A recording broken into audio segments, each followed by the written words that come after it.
बोंडाची size टपोरी आहे आणि वेचणीत खूप सुलभ आहे. मजूर लोक त्या वेचणीत खूप आनंदाने वेचतात.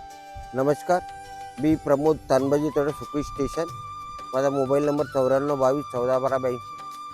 मी दरवर्षीप्रमाणे याही वर्षी 10 एकर पुष्पा 2244 आणि रॉकी ही दोन्ही 10-10 एकर दोन्ही लागवड करत आहे. यावर्षी मी पुष्पा जे 2244 हे वाण आहे, हे वाण यावर्षी मी लागवड करत आहे 10 एकराची. तर तिचं जर आपण रब्बी पीक घ्यायचं असेल आपल्याला, गहू वगैरे, तर हे वाण खूप चांगलं आहे.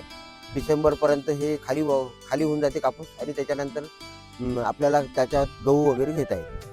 तर त्याचं नियोजन म्हणजे आपण लागवड झाल्यावर 15 दिवसांनी सुपर फॉस्फेट 2 बॅग किंवा 10-26-26च्या 2 बॅग पहिला खताचा डोस द्यायचा आहे. दुसरा डोस 10-26-26 हा द्यायचा आहे. त्याच्यामुळे लवकरात लवकर कपाशीचे याची लागवड म्हणजे 3x1 वर लागवड करायची आहे.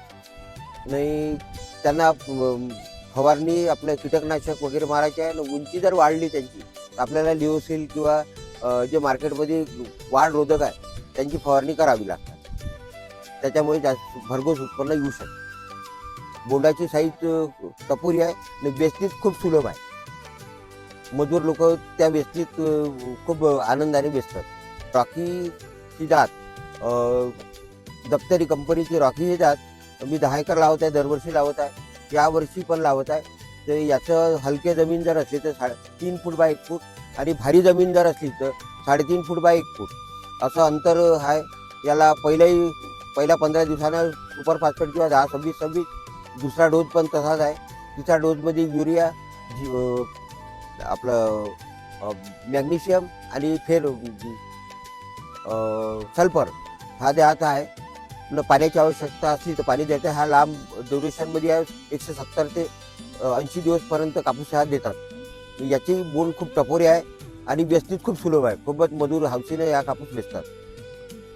याचं उत्पन्न बी भरपूर आहे. मागच्या वर्षी मी लावला होता, मला एकरी 15 क्विंटल हा रॉकी आणि पुष्पा हे दोन्ही व्हेरायटीचं एकरी 15 क्विंटल उत्पन्न झालेलं आहे. आणि त्याच्यानंतर पुष्पा मी वेचून डिसेंबर महिन्यात गहू त्याच्यात मी पेरणी केली आणि गव्हाचं बी मला 15 क्विंटलपर्यंत एकरी उत्पन्न आहे. शेतकऱ्यांनी हे दोन व्हेरायटी लावून जास्तीत जास्त उत्पन्न घ्यावं अशी मी शेतकऱ्याला विनंती करतो.